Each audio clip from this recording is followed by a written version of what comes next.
President Clinton vows he'll fight for his tax bill while its critics keep calling for changes. And the Muslim president of Bosnia rejects the Allied safe havens proposal. This is the CBS Evening News.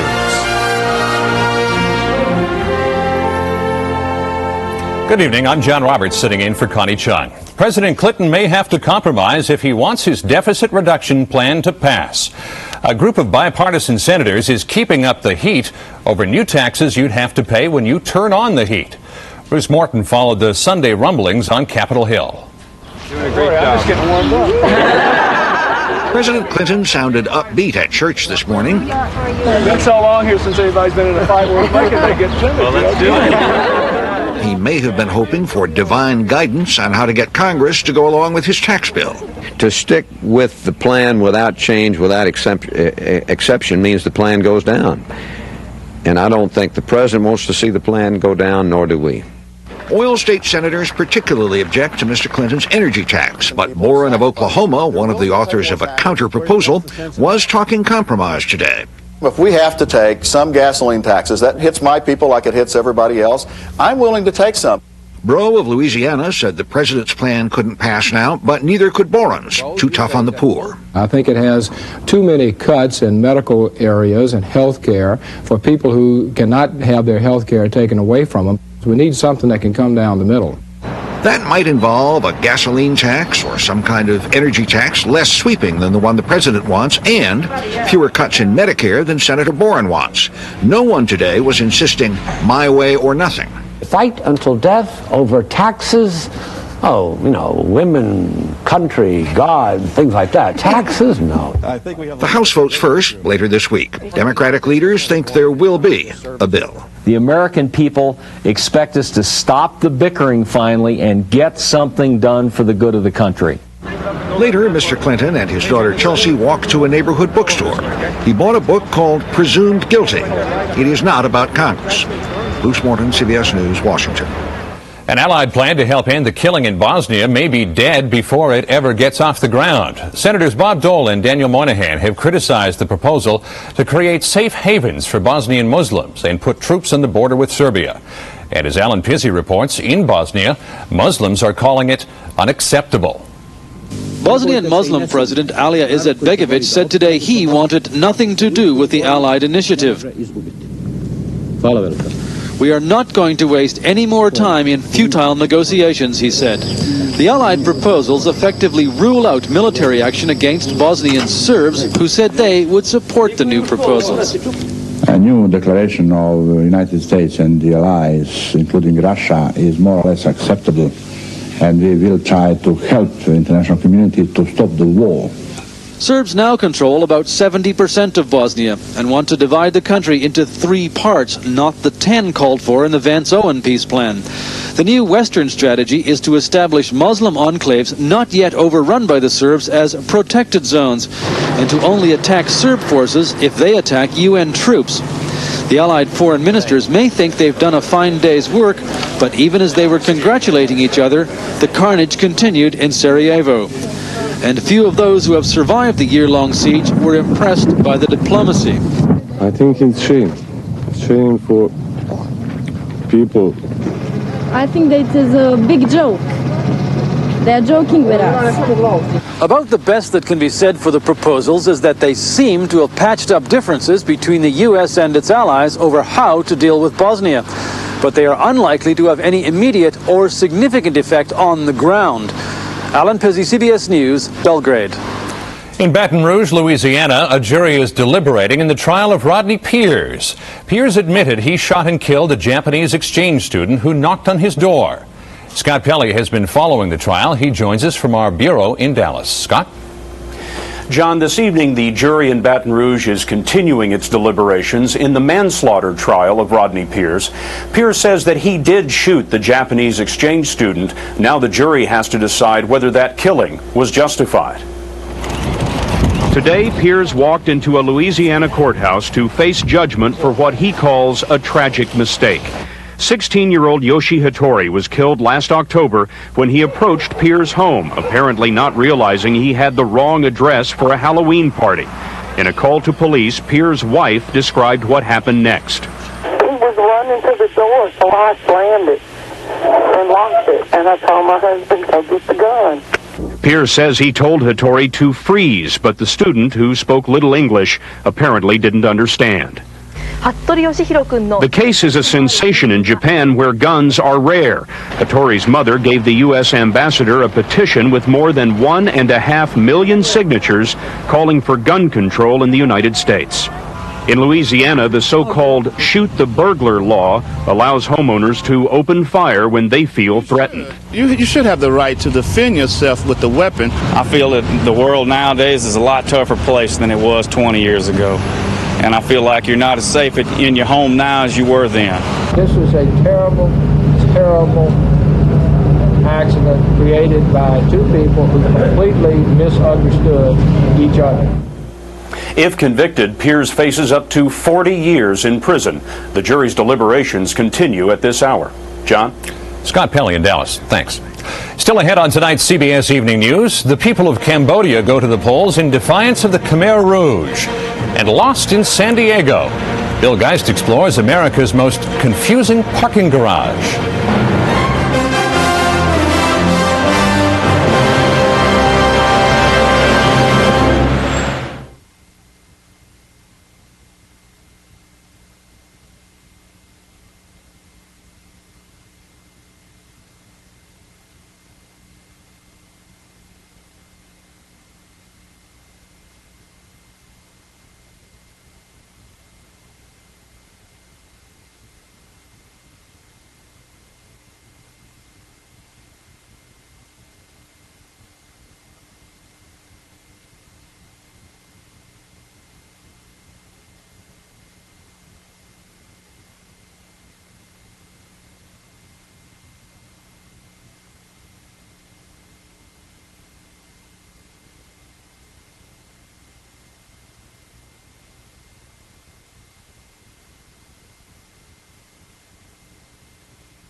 Cambodia's first multi-party elections in more than 20 years began today.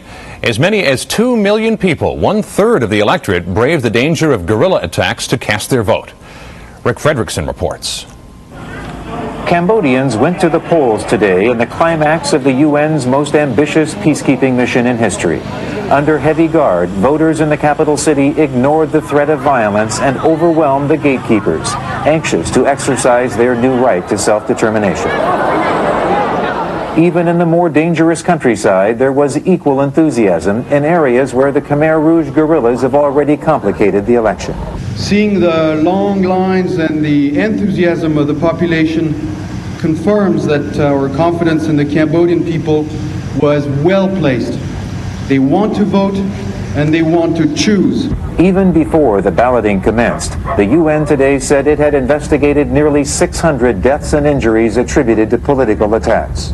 Most of them were blamed on a villain from the past, the radical Khmer Rouge, which brutalized Cambodia in the 1970s in the period known as the Killing Fields. The Khmer Rouge is on the minds of everyone, and it's not even on the ballot. The rebels are boycotting the election and have taken on the role of spoiler. Cambodia's most popular leader, Prince Norodom Sihanouk, returned home this weekend, where his prestige is expected to be crucial in the formation of a new government. His son heads one of the political parties expected to do well in the election. Never before has the UN attempted such a comprehensive peace plan. 22,000 peacekeepers not only provide security, but they have been administering this country during the transition. The UN's credibility is on the line if the Cambodian adversaries refuse to reconcile. But these elections are the best hope for peace after a quarter century of war and misery. Rick Fredrickson, CBS News, Phnom Penh. President Clinton has until June 4th to decide whether to renew U.S. trade privileges for China. If Mr. Clinton decides against renewal or attaches human rights conditions, some U.S. telephone makers could be disconnected. As we hear from James Hattori in Beijing. Liu Jinfeng is one of China's social elite. She's got a brand new telephone. In a country of more than 1 billion people, fewer than 2% of Chinese homes are wired. We used to use public phones, she says. Now I can make a call without going out the door. The demand for phones is high. Installation can cost a year's wages, making China the great unconnected wilderness. They will have about 100 million telephones installed by the year 2000. The numbers add up to a huge business opportunity for U.S. companies. It's already paying off for Motorola, which ships cellular telephone equipment to China from this factory in Illinois. We grew from 1986 to this year. We expect to be 50 times. 50 times bigger. Yes. This is the time to make obscene profits in China, according to one foreign diplomat here. But for U.S. companies, there is still political uncertainty to consider, not only in China, but back at home. The Clinton administration is likely to try and attach some human rights guarantees to China's most favored nation trade status up for renewal in June. It would be a big boost for foreign competitors, say companies like AT&T, which just signed China to its biggest deal ever outside the U.S. If the most favored nation status was not approved for China, not continued, it would be an absolute disaster for the trade that this represents. I think it's very difficult for anyone to pressure the Chinese on their internal political affairs and try to get economic gain out of it. U.S. companies would rather focus on the pressure from Chinese consumers who are getting richer and prefer Western conveniences to the party line. James Hattori, CBS News, Beijing. South Africa's two main black factions both asked today for an official investigation of a shootout between the rival groups. At least 13 people died in yesterday's gun battle in a township near Johannesburg.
Where does an entrepreneur go when their company is too small for the Small Business Administration? There's a new and growing breed of bankers who specialize in very small loans. And that's our Sunday cover. Microbankers helping out fledgling companies. Because we have no credit, I used to pay everything cash. I didn't know I was going to need credit later on. Sooner or later, most businesses need to borrow money. But if a business is low income, small, risky, don't count on the banks. It's very hard on the banks because they don't loan the small business. Bank instead on a new attitude from nonprofit lenders. If somebody owns a bakery, small bakery, and they want to take a loan, we'll take an oven as collateral. Sweeping into communities from Queens, New York to border towns in southern Arizona, it's called micro-enterprise development. Grants from private foundations and money from banks and government agencies are loaned out to struggling poor and minority small business owners. They are called microloans because customers borrow anywhere from $500 to $1,500 on average. Business too small for banks to turn a profit on. The Reagan administration started microenterprise in the third world, in the international arena, and there's some remarkable models. The Grameen Bank of Bangladesh, which many people know, and others who've reached, millions of very small-scale entrepreneurs. But we have tended to ignore some of the same problems in our own country. President Clinton helped set up a micro-lending operation, the Good Faith Fund, in his home state of Arkansas, and is now poised to announce a similar program to boost lending in poor communities nationwide.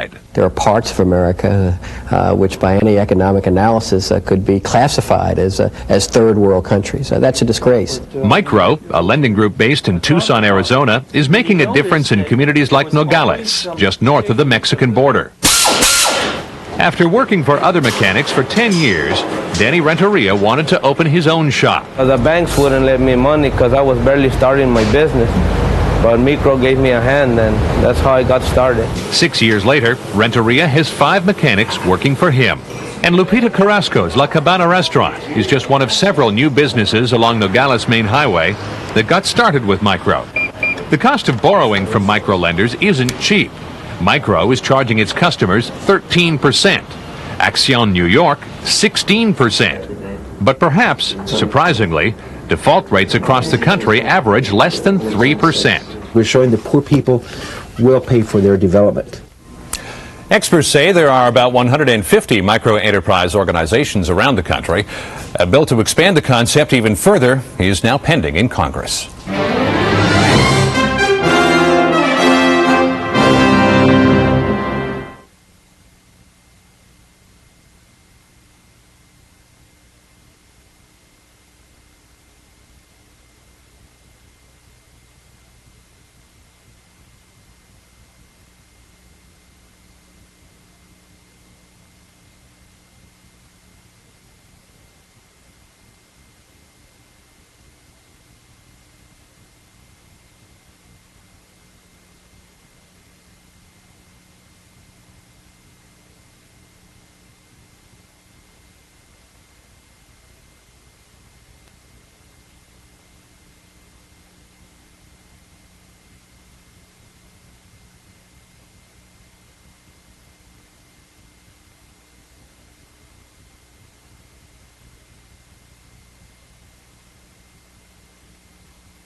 As the Pentagon plans to close dozens of military bases around the country, an unusual drama is being played out. An influential member of the House is finding himself forced to fight for the bases in his home district.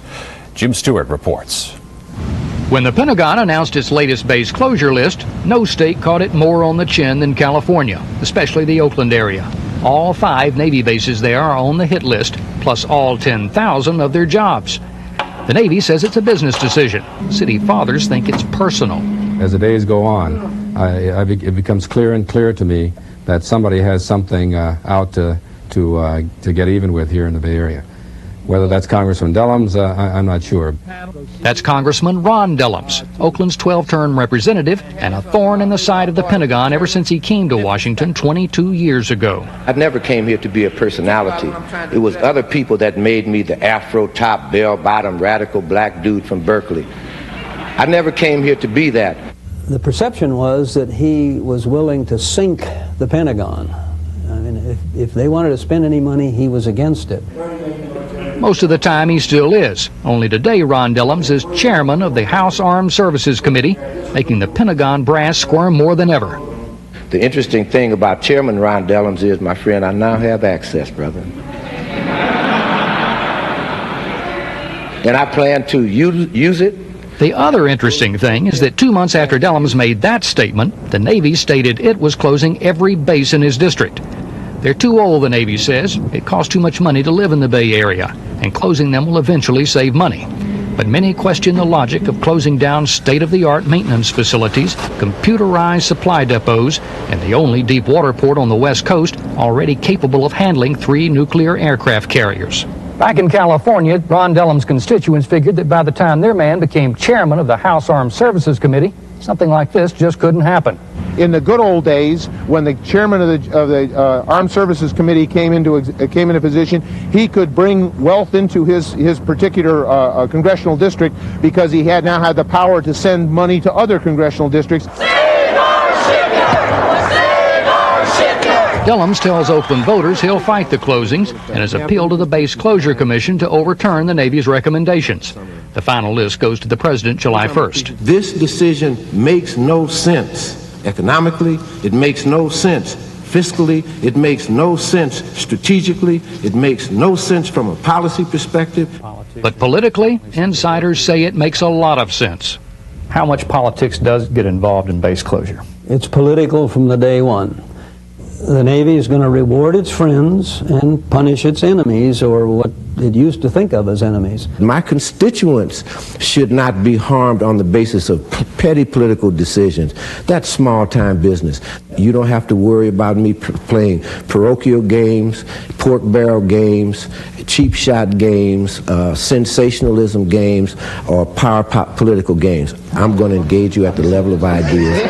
And on that playing field, Chairman Dellums points out he, and not the Navy, still holds the gavel. Jim Stewart, CBS News, Washington.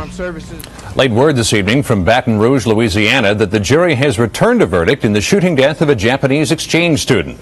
We go back to Scott Pelley in our Dallas bureau. Scott? John, the jury has just come back into the courtroom in Baton Rouge, Louisiana, and has announced its verdict not guilty in the manslaughter trial of Rodney Pierce.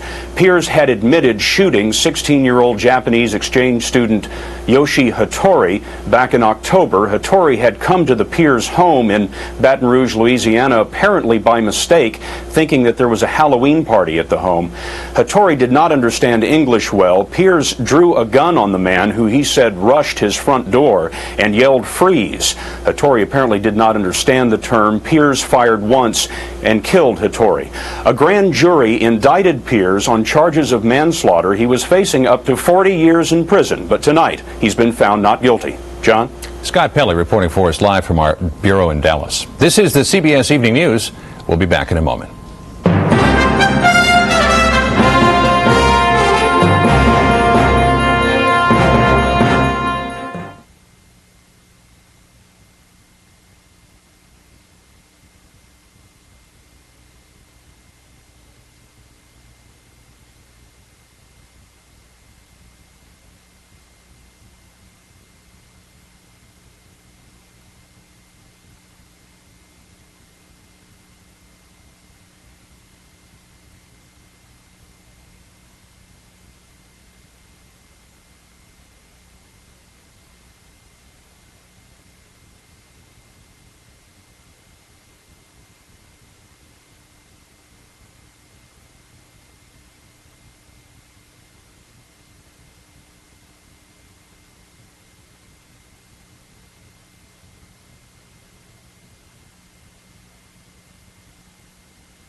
Britain's popular Queen Mother left a hospital in Scotland after a 3-day stay, saying she feels much better, thank you. The 92-year-old mother of Queen Elizabeth is on the mend from surgery to remove a piece of fish that had stuck in her throat.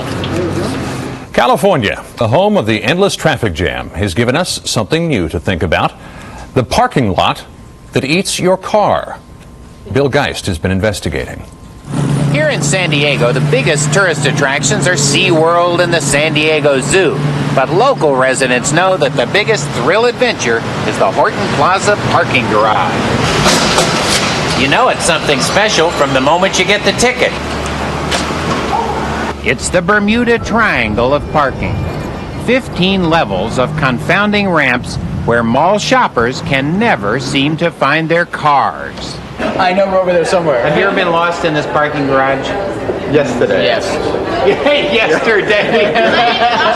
To help bewildered motorists, they numbered the floors, color-coded them, and finally named each floor after a fruit or vegetable. Only in California. It's real frustrating. It's confusing. You're not sure. You can't remember what fruit, what level you're on, and then when you go out shopping in the mall, it can get tough. We're on the tomato ramp, but is the tomato a fruit or a vegetable? It's the age-old question. In this salad bar parking maze, nothing seems to help you find your car. Nothing except Rico Perez, parking detective. Can you explain it at all, like that it has ramps that go this way and that way? Okay, it's like if, we got a flat ramp, we got a middle ramp that is an angle ramp, and we got an outside ramp, which is an angle ramp.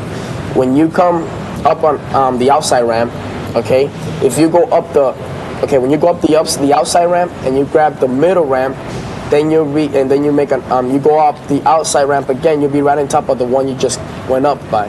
Understand what I'm saying? Mm-hmm. This place is so confusing that they have 50 of these buttons throughout the garage, and you press this and Rico comes running. This woman has lost her bearings completely. You didn't remember what kind of vegetable or fruit? I thought it was a beet at that other end. At that other end. Do you? I don't think they have beets. Maybe it's tomato. This one. That it? That looks just like it. Thank you. You're welcome. All in a day's work for Rico Perez, parking detective. He always gets his car. $6, please. $6. Not bad for a full day of fruit and vegetable fun at the San Diego parking jungle.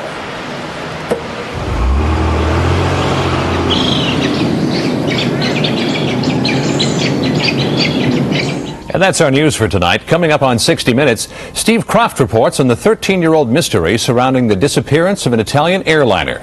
Later, join Giselle Fernandez, who will be sitting in for Bill Plant on the CBS Sunday Night News. I'm John Roberts in New York. Good night.